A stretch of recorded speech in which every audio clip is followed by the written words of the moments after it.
我哋喺使用指南嘅影片入邊介紹過 Autobitsy 嘅登入、驗證、連接 ETL 以及進行視像化嘅步驟。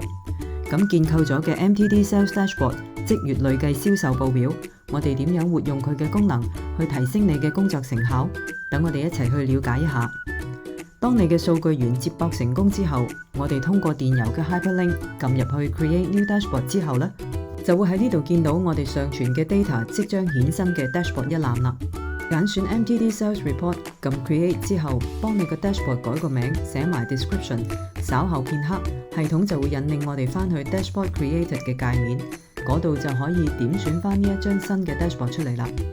我哋嘅 Dashboard 係設置咗喺呢一個好似網格、好似一個 grid 咁樣嘅既定範圍之內。如果你想移動呢一啲配置，即係我哋叫佢做 Portlets 或者係 Widgets 嘅呢一啲組件，咁我哋可以喺翻呢一張嘅畫板上面，喺翻呢一個大方框嘅範圍之內去移動我哋呢一啲 Portlet 嘅。我哋撳呢一個 Resize 或者 Rearrange Layout 嘅掣，就會見到每一個 Portlet 都可以走位嘅。同時間喺每一塊 Portlet 嘅右下角都有一個可以俾我哋調整大細嘅直角標記。我哋可以隨意拉大或者係縮細每一個 Portlet。喺做完呢一啲改動之後，我哋只要撳 Save 就可以啦。我哋出翻去 Dashboard 嘅界面，呢一個係一個睇 MTD Sales 嘅 Dashboard。成張圖表所匯集嘅都係 Month to Date 嘅即月或者叫做月初至今嘅累計銷售數據。如果今日係20號，咁即月累計就係反映翻喺呢一個月1號到琴日19號為止嘅呢19日裏邊各種銷售表現嘅一個圖表集成嚟㗎。喺畫面嘅右上方有深藍色嘅 Filters 呢一個掣，喺呢度落嘅 Filters 係對應緊同埋控制緊呢度成張 MTD Sales Dashboard 㗎。既然叫做 MTD Sales， 咁呢一度嘅 Filters 亦係局限咗，淨係會顯示 Month to Date 範圍嘅數據嘅啫。所以呢度預設嘅 Occurrence 寫住嘅就係 Month to Date 啦。目前呢度嘅 Filters 係建基於一個相對性嘅日期，即係屬於 Relative Date 嘅一種篩選設定嚟嘅。而呢度所 set 嘅 Period Type 係 Month， 即係話我哋將會 set 一個同月份有相對性嘅日期範圍，去規限我哋將要顯示嘅數據。如果我哋唔想落呢一種同 month 或者係同 week 相對嘅 filter 呢，其實我哋可以直接指明我哋想將邊月邊日至到邊月邊日嘅範圍裏邊嘅數據直接 filter 出嚟睇。咁我哋可以喺 Data Filter Type 呢一度揀 Time Range 就可以做得到啦。Autobitsy 嘅 filtering 設定係有相當嘅彈性，容許我哋按需要去作出改動。我哋除咗可以喺日期範圍嗰度落一個 filter， 當然仲可以加其他嘅 dimensions， 即係其他嘅維度去做過濾。咁喺呢度都可以按你需要去設定嘅。喺改動之後，如果數據嘅展示唔再係基於 month to date， 可能你會想改去睇 previous month， 或者只係睇純 furniture 類嘅貨品。咁我哋就要順手修正埋 dashboard 個名，令到睇呢一個 dashboard 嘅人唔會對呢一個時間範圍嘅前設有混淆而影響判斷啦。我哋而家先嚟睇睇呢一個 dashboard 有啲乜嘢 Portlet 呈現到一啲乜嘢資訊俾我哋睇。呢個 dashboard 一共有4個 KPI， 包括新嘅訂單有幾多張，總生意金額有幾多，毛利有幾多，邊際利潤即係 Profit Over Sales， 平均每1蚊嘅收入利益佔幾多，俾我哋去睇佢哋月初至今，或者準確啲講係本月1號到琴日嘅表現。呢啲 KPI 裏邊，呢度嘅紅色或者綠色嘅差額百分比，用意係同上一個月相同時段所作嘅一個增減嘅比較。當我哋 mouse over 呢一啲紅綠色嘅數字，就會見到英文嘅 tooltip， 呢度寫住 MOM MTD New Order。簡單解讀，呢度係反映緊本月頭直至到琴日，我哋做咗48張新 order。而 MOM Month Over Month 對比上一個月嘅相同時段，我哋嘅訂單係升咗 2.1% 嘅。至於隔離嘅 Total Order Sales 銷售金額，相關嘅生意額有179萬 ，out of 份冇896萬，即係對比上一個月嘅相同時間範圍，生意額上升咗 11.8%。而呢度有一條巴，用意係以手上嘅銷售金額去對比我哋自定嘅 target， 即係以179萬去對比目標嘅896萬，去計算我哋嘅達標率，距離倒數我哋做咗幾多個%。當滑鼠指住條線，我哋喺 tooltip 嗰度就會見到 target ratio 係 set 咗 1.2 嘅。呢個目標數字係可以入去 edit chart 嗰度自己設定你需要嘅 target 基準同埋百分比㗎。target ratio 設定係 1.2， 即係以增長 20% 嘅銷售金額作為跑數嘅目標。咁呢條線隔離嘅數字顯示，我哋而家嘅表現達標率 round off 已經去到 20% 㗎啦。KPI 隔離嘅 bar chart hourly sales pattern 係用嚟睇累計生意額最高同最低嘅時段係發生喺全日裏邊嘅邊一個鐘數㗎。呢一個圖表嘅 x-axis 喺數學上係一個 discrete， 即係非連續或者叫做斷續嘅時間表現方式，即係而家所區分出嚟嘅24個小時嘅時段所顯示嘅每一個小時嘅銷售額，其實各自都係累計咗整個 month to day 嘅日期範圍裏邊所有喺嗰個鐘數嘅銷售額總和嚟㗎。換言之，12點嘅數就係成個 period 咁多日子喺12點呢一個鐘數裏邊衍生嘅生意額總和，如此類推。用 discrete 呢一個方式去顯示時間軸，可以俾我哋睇到成個日期範圍關於時間喺業績表現方面嘅一啲上落趨勢。呢度所見生意額突然飆升嘅時段就係晚上8點到9點之間，其次較高嘅就係朝早10點，同埋僅次嘅早上7點到8點之間。全日最差嘅時段就係凌晨2點、6點同埋傍晚6點到8點前，銷售額都係不足5萬嘅。其實喺每一個 plotlet 入邊都容許我哋對圖表作有限度嘅調整。我哋去右上角有3點嘅呢一度撳入去 edit chart 嘅話，喺 bar chart configuration 呢度做改動就可以改變呢一個柱圖嘅組成元素啦。而家呢個圖嘅 x 同埋 y axis 係顯示緊 date by sales。假設我哋想改為客戶組別同埋利潤，咁 x-axis 嘅 values 呢一度我哋就可以將喺 dataset 入邊目前嘅 order date 將佢換成 customer segment， 而 y-axis 嘅 value 就將 order sales 換成 order gross profit。至於 subgroup 係乜嘢呢？呢一個就係當我哋喺同一幅圖喺2個 dimension 之上想再睇多一個維度嘅時候，我哋就要 tick 呢一個 box 啦。例如係喺顧客嘅 segment 之上，我哋想再細分呢一啲客戶係現有嘅舊客，抑或係新客，咁我哋就可以喺呢一度揀 customer type， 即係按我哋自己定義嘅2類顧客，一係 existing， 一係 new 作為 subgroup 啦。撳咗 update refresh 完之後，新嘅 customer segment 同埋 customer type 佢哋各自嘅利潤有幾多，就會按呢度嘅設定顯示。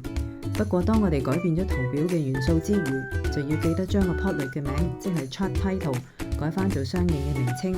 好似而家嘅情況，我哋可以叫佢做 customer segment by profit， 咁睇嘅人就唔會混淆啦。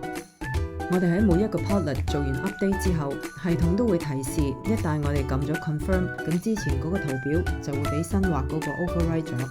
因為唔能夠 undo， 所以如果我哋要睇翻舊有嘅 plotlet 嘅話呢，就要出翻去 dashboard created 嘅呢一度，喺右上角撳 create new dashboard， 再次攞翻 MTD sales 呢一張 template 當係一個新嘅 dashboard，save as 第2個名，咁就可以沿用翻之前預設嘅內容啦。我哋睇完剛才透過用分隔性嘅時間軸去表現趨勢嘅圖表之後，我哋試下睇時間軸係連續嘅 bar chart。呢度顯示緊嘅係3個產品類別佢哋連續每一日嘅銷售金額。入去 configuration 度預設嘅 aggregate type 同埋 aggregate level 係 continuous 同埋 by day 嘅，所以時間嘅顯示就可以連續不斷一日接一日咁去顯示啦。如果我哋嘅時間軸唔需要段日咁密咁仔細去睇，而係想改為段個星期去睇一個概況嘅話，咁我哋就可以將 X 嘅 aggregate type， 即係時間嘅聚合方式改成 discrete， 再將 aggregate level 改成 ISO week， 咁就可以改到好似上一個圖表咁，用分隔嘅方式去表達時間啦。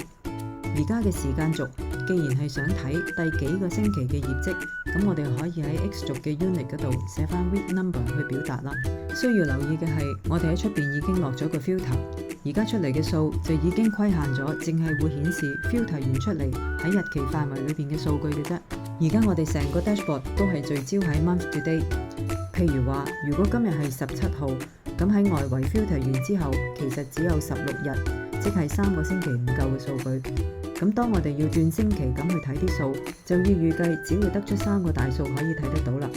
我哋而家睇下更改咗 aggregation 出嚟會係點嘅呢？我哋見到 continuous by date 喺改為 discrete 同埋 by week 之後，而家嘅時間軸就會變成去顯示第22、23同埋第24個星期嘅銷售金額啦。呢3個數係講緊整個星期裏邊3個產品類別合計嘅銷售總額。而當我哋 mouse over 呢啲 stack bar， 亦會俾我哋睇到每一個產品類別佢哋喺呢一個總和裏邊各自佔嘅金額係幾多。而家嘅 calculation logic 係 sum， 即係話顯示嘅總額係將3個類別嘅 sales amount sum up 之後嘅總和。其實我哋可以將佢改為去睇嗰個星期嘅平均數、最高、最低嘅數，甚至係 cumulative sum， 視乎你想睇乜嘢都可以喺呢一度改動㗎。喺 bar chart、line chart 之後，我哋可以睇下呢度嘅 table， 或者叫佢做 crosstab table。我哋去右上角撳 expand chart， 先將圖表放大嚟睇。呢一個類似 Excel 嘅表單，而家顯示嘅係 top 25嘅產品。而所謂最 top 最領先嘅範疇呢，就係喺隔離嘅第一個 column， 即係按照呢25個產品嘅 gross profit 毛利嘅多少而排先後次序嘅。按照 table 嘅 legend， 藍色嘅顏色越深，數值就越大；而偏向紅色嘅一面，就係數值一路遞減往負數嘅方向走。所以以 gross profit 而言，我哋睇到 top 25嘅產品之中都冇橙至紅色嘅儲存格喺度㗎，即係利潤冇發現負數，亦即係冇虧損嘅產品喺當中啦。咁 profit 嘅呢一欄既然係按數值嘅大小排序，所以排頭位嘅產品顏色同時都係最深藍色嘅。gross profit 做咗 sorting， 咁喺 profit 嘅右面呢，就係一啲我哋可以自定作為參考維度嘅 column 嚟㗎。例如係 product sales 銷售金額、quantity 數量、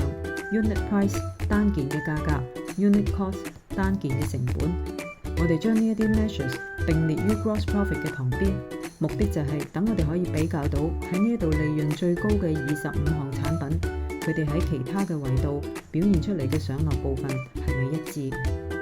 譬如呢一度利潤最高嘅 Hamilton Beach 雪櫃，佢嘅 sales amount 同時係最深色嘅，即係喺銷售額方面佢都係最高嘅。但係銷售額之中第二個深色，即係銷售額屬於第二高嘅 AdTrend， 佢嘅利潤其實係稍遜於 Wilson Signal Boost。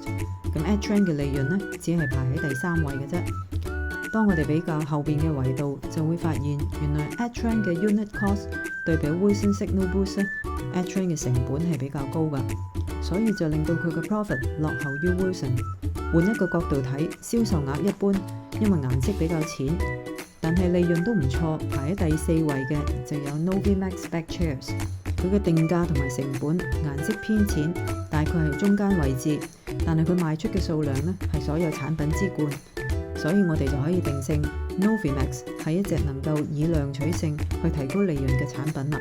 咁至於來貨最貴、成本最深色嘅 Honeywell and Varicare，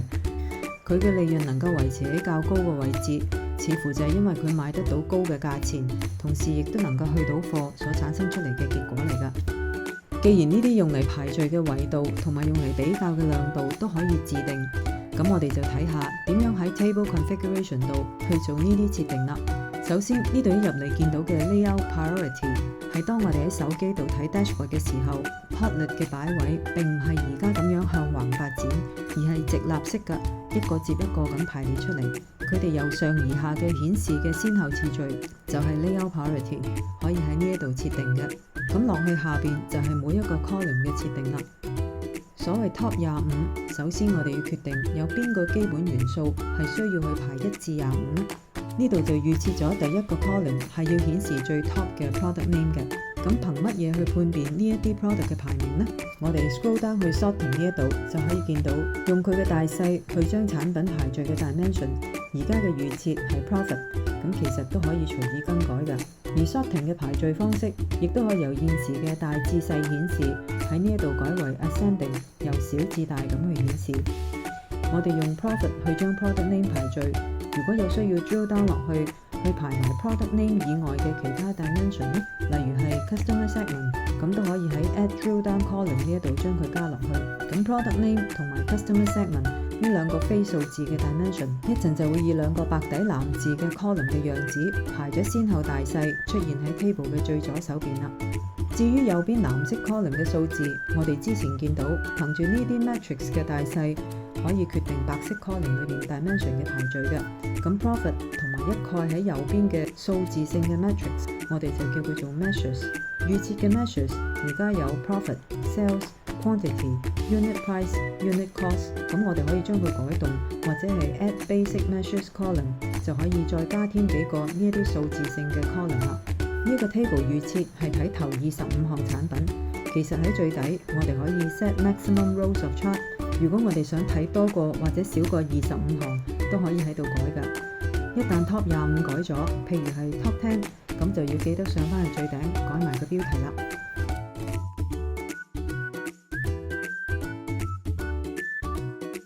咁 KPI 有 discrete time axis 嘅 bar chart， 即係用斷續嘅時間軸去顯示數據嘅 bar chart， 同 continuous 連續一日接一日咁去顯示數據嘅 bar chart， 我哋呢度都簡述過。咁 bar chart 可以係直立式或者喺 config 度做設定，改成 horizontal bar 嘅形式去展示都可以嘅。我哋亦都講咗 cross-tab table 嘅製作，咁大家可以按你哋嘅需要去試下設定。希望你可以透過唔同嘅角度去透視你嘅數據，對生意營運有更精準嘅掌握。如果你對我哋嘅產品有任何意見，好歡迎你聯絡我哋，等我哋可以跟進改進，為你做得更好。